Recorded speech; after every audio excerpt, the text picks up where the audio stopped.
ಅರ್ಜುನ ವಿಷಾದ ಯೋಗ ಶ್ಲೋಕ 35. ಮಧುಸೂದನ, ಇವರು ನನ್ನನ್ನು ಕೊಂದರೂ ಚಿಂತೆಯಿಲ್ಲ. 3 ಲೋಕದ ರಾಜ್ಯಗಳು ಬಂದರೂ ಇವರನ್ನು ನಾನು ಕೊಲ್ಲಲು ಇಚ್ಛಿಸುವುದಿಲ್ಲ. ನನ್ನ ಈ ಭೂಮಿಗಾಗಿ ಹೇಳುವುದೇನಿದೆ? ಅರ್ಜುನ ಇಲ್ಲಿ ಮಾಡುತ್ತಿರುವುದು ತಪ್ಪೆ. ಈ ಸಮಸ್ಯೆಗಳನ್ನು ಕೇವಲ ತನ್ನ ಲಾಭದ ನಷ್ಟದ ದೃಷ್ಟಿಯಿಂದ ಮಾತ್ರ ನೋಡುತ್ತಿರುವುದು. ಅದನ್ನು ಮೀರಿದ ಒಂದು ದೃಷ್ಟಿ ಇದೆ. ಇಲ್ಲಿ ಇವನ ಲಾಭ ನಷ್ಟಗಳು ಗೌಣ.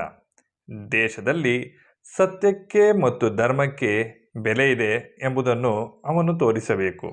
ಹೀಗೆ ತೋರಿಸಬೇಕಾದರೆ ಯಾರು ಧರ್ಮಕ್ಕೆ ವಿರುದ್ಧವಾಗಿ ಇರುವರೋ ಅವರಿಗೆ ಶಿಕ್ಷೆಯನ್ನು ಕೊಡಬೇಕು. ಶಿಕ್ಷೆ 2 ಕೆಲಸವನ್ನು ಮಾಡುವುದು. ಅನ್ಯಾಯ ಮಾಡಿದವನಿಗೆ ಶಿಕ್ಷೆ ಬಂದಾಗ ಅವನು ಪಶ್ಚಾತ್ತಾಪಪಟ್ಟು ತನ್ನನ್ನು ತಿದ್ದಿಕೊಳ್ಳಲು ಯತ್ನಿಸುವನು. ಅಂಥವನಿಗೆ ವಿಧಿಸುವ ಶಿಕ್ಷೆಯಿಂದ ಜನರ ಮೇಲೂ ಒಂದು ಪರಿಣಾಮ ಉಂಟುವಾಗುವುದು. ಅನ್ಯಾಯದ ಹಾದಿ ಹಿಡಿಯಬಾರದು. ಹಿಡಿದರೆ ನಾವು ಕೂಡ ಅವರಂತೆ ವ್ಯಥೆಪಡುವಂತಾಗುವುದು ಎಂದು ಗೊತ್ತಾಗುವುದು.